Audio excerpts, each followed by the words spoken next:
Rightio, let's chat about asset roles. Think of them as the job descriptions for your people and equipment. By setting roles, you can standardize skill requirements across your company and fire off bulk comms to the right crew. For example, we've already sorted a few presets like full-time employee or contractor. When you add someone new, you'll assign them one of these roles. From there, you could load up required attainments, things like licenses, drug and alcohol checks, first aid, or any company-specific requirements. Here's how you'd do it. Hit the Add button.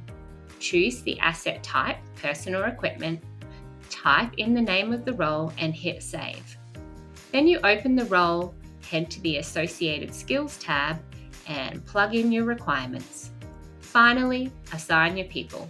And boom, you've got standardized, trackable roles that make managing compliance and comms a breeze.